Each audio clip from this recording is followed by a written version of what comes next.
بسم اللہ الرحمن الرحیم اسٹوڈنٹس، آج ہم جو ٹاپک پڑھ رہے ہیں وہ ہے اکنامک پلاننگ، معاشی منصوبہ بندی۔ معاشی منصوبہ بندی کا آغاز 1917 میں روس میں آنے والے سوشلسٹ انقلاب سے ہوا، اور اس سے پہلے 1910 میں ناروے کے ایک ماہر معاشیات کرسٹون نے معاشی منصوبہ بندی کا کانسیپٹ دیا تھا۔ 1928 میں روس نے عملی طور پر معاشی منصوبہ بندی کا آغاز کیا، اور 1930 کی عالمی اقتصاد بازاری اور دوسری جنگ عظیم کی جو تباہ کاریاں تھیں اس کے بعد معاشی منصوبہ کی اہمیت اور زیادہ بڑھ گئی۔ بنیادی طور پر معاشی منصوبہ بندی کا تصور ایک اشتراکی تصور ہے، لیکن آج دنیا بھر کی تمام معیشتوں میں اس نے اپنی اہمیت کو تسلیم کروا لیا۔ یعنی جو ایک سینٹرلی جو آرگنائزڈ گورنمنٹ ہوتی ہے وہ منصوبہ بندی پہ جو ہے وہ کام کرتی ہے، اور عام طور پر کیپٹلسٹ جو اکانومیز ہوتی ہیں، جو سرمایہ دارانہ معیشتیں ہوتی ہیں، اس میں اس کا رول کم ہوتا ہے۔ لیکن آج کل کے دور میں تمام معیشتوں نے اکنامک پلاننگ کی اہمیت کو تسلیم کیا ہے۔ اب ہم دیکھیں گے اس کا مفہوم کیا ہے۔ معاشی منصوبہ بندی سے مراد ایک منظم طریقہ کار کے مطابق کسی مخصوص اور طے شدہ مقاصد کے حصول کے لیے اپنے وسائل کا جائزہ لینا، اور ان وسائل کو استعمال میں لا کر عملی طور پر کچھ کر کے دکھانا ہے۔ منصوبہ بندی کے مقاصد کا تعین ہر ملک اپنی ضروریات کے مطابق کرتا ہے۔ پروفیسر رابنس کہتے ہیں کہ معاشی شعبوں کا انتخاب اور مقصد کے حصول کے لیے ان پر عمل کرنا جو ہے وہ معاشی منصوبہ بندی ہے۔ اور پروفیسر ایچ ٹی ڈکنسن کہتے ہیں معاشی منصوبہ بندی ان بڑے معاشی فیصلوں کا نام ہے جس میں ایک حتمی ادارہ معاشی نظام کے مکمل جائزے کے بعد فیصلہ کرتا ہے کہ کون سی اشیاء کتنی مقدار میں کن لوگوں کو مہیا کی جائیں۔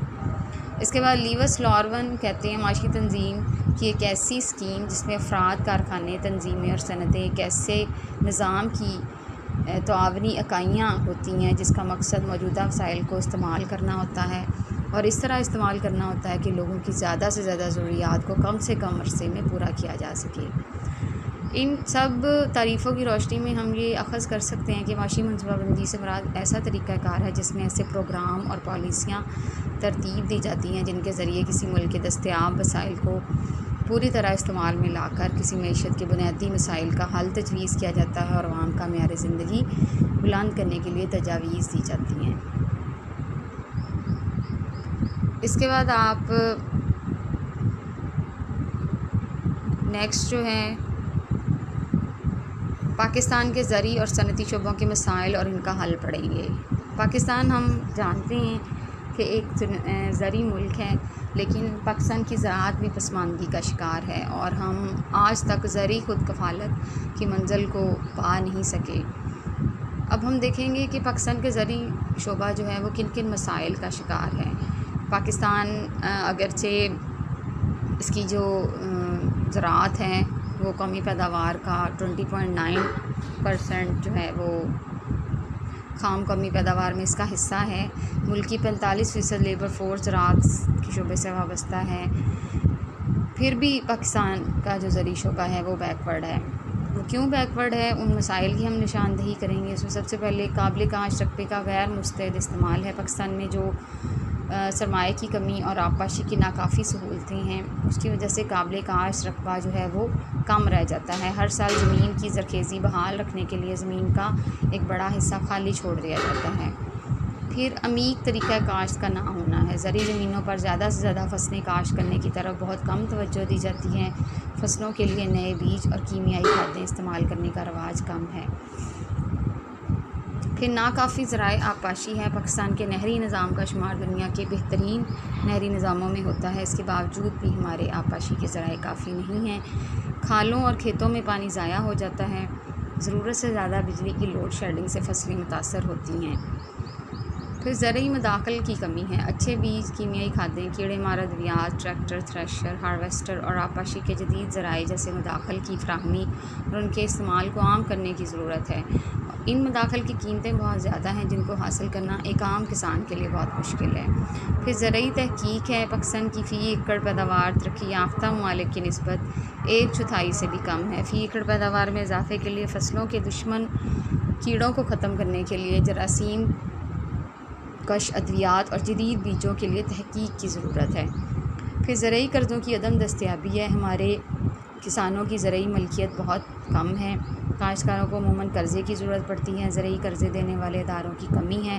اس کے علاوہ موجودہ ادارے قرضے کے حقداروں کو قرضہ مہیا نہیں کرتے، بلکہ ایسے جو طاقتور ذمہ دار یہ قرضے لے لیتے ہیں جن کو قرضے کی بہت کم ضرورت ہوتی ہے۔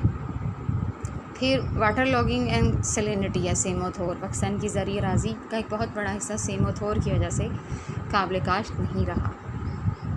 پھر کسان کی پسماندہ حالت ہے زرعی شعبے میں سب سے اہم، کیونکہ کسان ہے اور اس کی مالی حالت ہی خراب ہے۔ وہ انسان جو دوسروں کے لیے خوراک فراہم کرتا ہے اسے 2 وقت ڈھنگ کی روٹی بھی نہیں ملتی۔ بہتر ذرائع نقل و حمل کی کمی ہے، دیہاتوں سے شہروں کی منڈیوں تک زرعی اجناس غیر ترقی یافتہ ذرائع آمد و رفت کی وجہ سے پہنچانا بہت دشوار ہے۔ کسانوں کے لیے منڈیوں تک رسائی نہ ہونے کی وجہ سے دلال اور آڑھتی ان کو مناسب معاوضہ نہیں دیتے۔ اس طرح مناسب معاوضہ نہ ملنے کی وجہ سے ان کی مالی حالت بھی کمزور رہتی ہے۔ اس کے بعد فریگمنٹیشن آف لینڈز ہے انتشاری اراضی، قانونی خامیوں کی وجہ سے زمینیں چھوٹے چھوٹے حصوں میں تقسیم ہو جاتی ہے، اشتمال اراضی کے نہ ہونے کی وجہ سے ان سے صحیح طرح سے فائدہ نہیں اٹھایا جا سکتا۔ پھر فصلوں کی بیماریاں ہیں، کپاس، گندم، گنا اور چاول وغیرہ جیسی فصلوں پر اکثر کیڑوں اور سنیوں کا حملہ ہو جاتا ہے جس سے پودے تباہ ہو جاتے ہیں۔ پھر کسانوں کے آپس کے جھگڑے اور دشمنیاں جو ہیں وہ تعلیم کی کمی اور جہالت کی وجہ سے ان کا بہت سا وقت اور پیسہ ضائع کر دیتے ہیں۔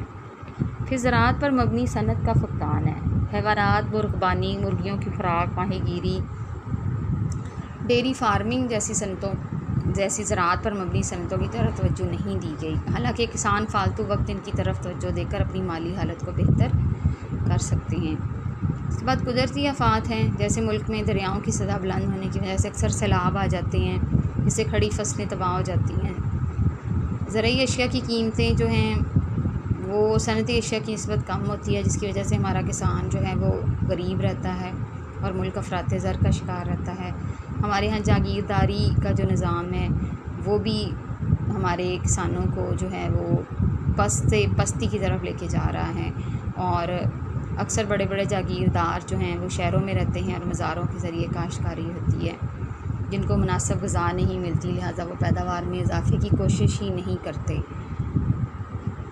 پھر کسانوں میں ناخواندگی اور جہالت ان کی پسماندگی کی سب سے بڑی وجہ ہے۔ اس بنا پر نہ تو وہ جدید طور پر وہ طریقے سیکھ سکتے ہیں اور نہ ہی بہتر پیداوار کے لیے کوئی پلاننگ کر سکتے ہیں۔ یہ تھے زرعی مسائل، ٹھیک ہے، اور کل ہم انشاءاللہ اس کے جو زرعی مسائل کا حل ہے وہ پڑھیں گے۔ تو آج کے لیے اتنا کافی ہے۔ تھینک یو جی، اللہ حافظ۔